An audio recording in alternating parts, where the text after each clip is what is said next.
students, welcome back to the channel. Today we are going to do a new chapter from the book Gulmohar. Name of the chapter is The Invention of Shoes, written by Rabindranath Tagore. Originally, it is written in Bengali as Juta Avishkar. Later on, it is translated in English by Kamalika Mitra. Before going to the story, let us know something about the author Rabindranath Tagore. Rabindranath Tagore was a renowned Indian poet, educator, painter, and a social reformer. He won the Nobel Prize in Literature in 1913 for his beautiful collection of verses, Gitanjali. He had a deep interest in children and wrote many poems about them. तो story पढ़ने से पहले हम कुछ author के बारे में जान लेते हैं। रविंद्रनाथ टैगोर एक प्रसिद्ध इंडियन कवि, शिक्षाविद, पेंटर और एक समाज सुधारक थे। उन्हें 1913 में नोबेल प्राइज़ मिला था। उन्हें नोबेल प्राइज़ मिला था गीतांजलि के लिए, जो कि कलेक्शन ऑफ वर्सेस है। उन्हें बच्चों से बहुत प्यार था और इसलिए वो बच्चों के लिए काफ़ी सारा पोएम्स लिखे हैं। See the story part. Once upon a time, there was a king called Hobu. One morning, he summoned his minister and said, "Listen, Goburai, I stayed up all night thinking, why should the dust dirty my royal feet whenever I step out on the ground? All you people, you are only concerned with pocketing your fat salaries. You have no concern for the king or the kingdom or the problems that bother me. You must put an end to this at once, or else no one shall be spared from my royal wrath." Wrath means anger, गुस्सा। एक समय एक राजा था होबू, उसका minister था, उसका नाम है गोबू राय। तो एक दिन सुबह राजा अपने मिनिस्टर गोबू राय को बुलाता है एंड उसे बोलता है कि कल पूरी रात में सोया नहीं, ये सोच के कि ये धूल मिट्टी, ये मेरे पैर जो राजसी पैर है उसे क्यों गंदा करते हैं जब भी मैं ग्राउंड पे चलता हूँ। और तुम सब लोग जो मोटी सैलरीज लेते हो, तुम्हें इस सब की कोई चिंता नहीं है, न तुम्हें राजा की चिंता है, न किंगडम की, न राज्य की, और नहीं उन सब चीज़ों से जो बात मुझे परेशान करती हैं। You must put an end to this at once. अब तुम्हें ये सब ख़त्म करना होगा, नहीं तो तुम्हें मेरे गुस्से से, मेरे राजसी गुस्से से कोई बचा नहीं सकता। Goburai wondered and worried. He pondered and perspired. The pandit's face turned pale, the courtiers' mind turned sleepless.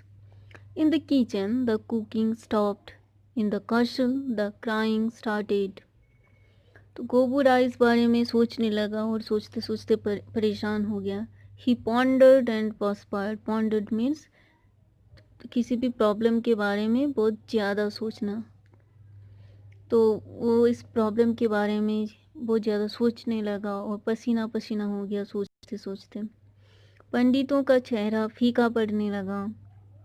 दरबारी रात को सो नहीं पा रहे थे। किचन में खाना बनना बंद हो गया और कासल मीन्स महल में चारों तरफ चिल्लाने का आवाज़ आने लगा, क्योंकि सब लोग इस प्रॉब्लम के बारे में सोच के सब लोग परेशान हो गए कि कैसे इस प्रॉब्लम का सॉल्व किया जाए। Goburai looked far and wide and gathered all the scientists and learned men, all scholars and mechanics he could find. They pushed their glasses up their noses and sat down to find a solution to the royal problem. After thinking long and deep, they said, if you do away with the soil, how will you grow crops? गोबू राय वो काफ़ी सोचने लगा और चारों तरफ से मतलब जितना उसके लिए पॉसिबल था वैज्ञानिक और विद्वानों को बुलाया, मैकेनिक्स को बुलाया। सब सब लोग मिल के इस प्रॉब्लम का सॉल्यूशन कैसे निकाला जाए इस पे डिस्कस करने लगे। वो अपने सब लोग चश्मा अपने नाक के ऊपर चढ़ा के ये दिखाने के लिए बोला जा रहा है कि ये लोग काफ़ी सीरियस होके इस रॉयल प्रॉब्लम का सॉल्यूशन निकालने के लिए सोच विचार करने लगे। काफ़ी सोच विचार करने के बाद अचानक से वो बोले कि अगर हम मिट्टी को ही हटा देंगे तो फिर हम क्रॉप्स कैसे ग्रो करेंगे, मतलब हम खेती वगैरह कैसे होगा। Replied, if you cannot figure out how, then of what use are you? राजा जवाब देता है कि अगर तुम लोग इस प्रॉब्लम का सॉल्यूशन निकाल ही नहीं सकते हो, अगर तुम लोग बता ही नहीं सकते हो ये कैसे होगा, फिर तुम लोगों का ज़रूरत ही क्या है। Thought some more and then they made a purchase of 17,50,000 brooms. Workers were summoned. The dusting of the kingdom commenced. The dust covered the king's face and chest. No one could open their eyes because of the dust. No one could see the sun. People coughed and choked. The kingdom was almost buried under the dust. फिर क्या हुआ, वो लोग काफ़ी और सोच विचार किए। उसके बाद 17,50,000 झाड़ू खरीदा गया और वर्कर्स को बुलाया गया झाड़ू लगाने के लिए। फिर डस्टिंग शुरू होता है। इससे क्या हुआ, वो चारों तरफ धूल धूल हो गया। राजा का फेस और चेस्ट, आँख, सब कुछ डस्ट से भर गया। अब कोई भी सन को भी नहीं देख पा रहा था, सूरज को भी नहीं देख पा रहा था, इतना चारों तरफ धूल धूल हो गया। लोग कांसने लगे, छींकने लगे। चारों तरफ पूरा राज धूल धूल हो गया। The king said, you are supposed to get rid of the dust, not fill the world with it. राजा बोला कि तुम्हें धूल हटाने के लिए बोला गया था, पूरा दुनिया को धूल धूल करने के लिए नहीं, पूरे दुनिया में धूल भर देने के लिए नहीं बोला गया था तुम्हें। The 21 lakh water carriers set out with bags of water. They ran fast and they ran all over, pouring water wherever they saw a speck of dust. All the ponds and lakes were soon overflowing with mud. No boat would move on the river since there was no water. The water creatures perished. The land creatures tried their hand at swimming. They could hardly walk or run in the mud.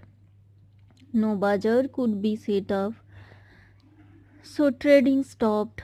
All the king's subjects sneezed and coughed and sniffed and suffered.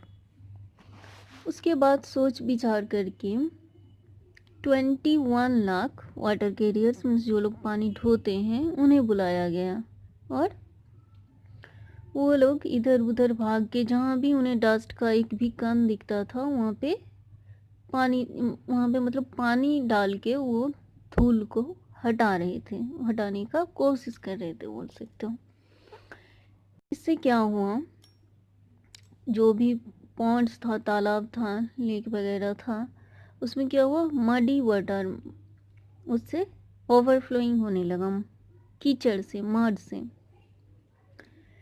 इस वजह से जो भी boat है, नौका, नाव, वो सब भी अब मूव नहीं कर पा रहा था क्योंकि उसमें इनफ वाटर नहीं था, या फिर जो था अभी मडी वाटर था उसमें बोट रन नहीं कर सकता है। जो वाटर क्रिएचर्स है, जो जीव जंतु पानी में रहते हैं, अब वो मरने लगे। और जो लैंड एनिमल्स हैं वो जैसे कि ना तैरने का कोशिश करने लगे, क्योंकि वो इतना मड है, वो उस पर चल नहीं पा रहे हैं।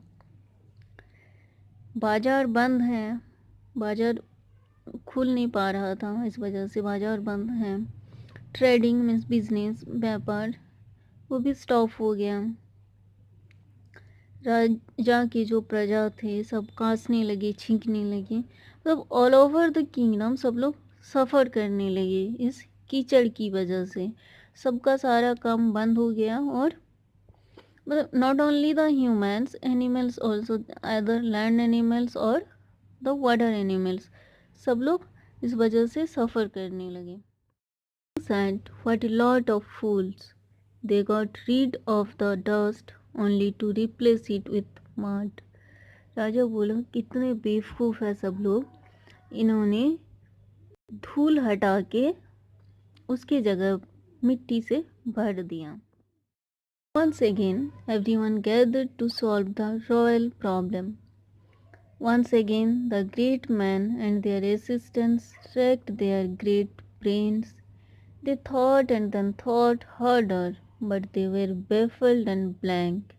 They were at a loss to know how to lose the dust. फिर से एक बार सब लोग जमा हुए इस रॉयल प्रॉब्लम का, इस राजसी प्रॉब्लम का सल्यूशन निकालने के लिए। जितने भी विद्वान लोग थे, स्कॉलर्स थे, सब एक जगह जमा हुए अपने असिस्टेंट्स के साथ। फिर बैठ के इस बारे में सोचने लगे, डिस्कस करने लगे। बट फाइनली उन्हें सल्यूशन कुछ भी समझ में नहीं आ रहा था डस्ट को हटाने के लिए। Someone said, "Cover the earth with mats, rugs and carpets shall stop the dust from touching the royal feet." अचानक से किसी ने बोला कि हम पूरे अर्थ को कारपेट्स और मैट से ढक देंगे।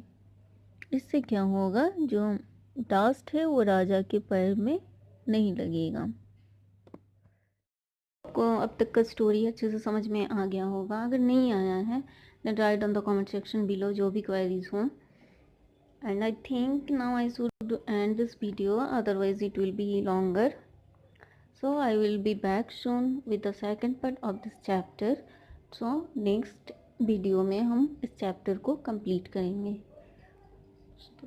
That's all for today. Thank you.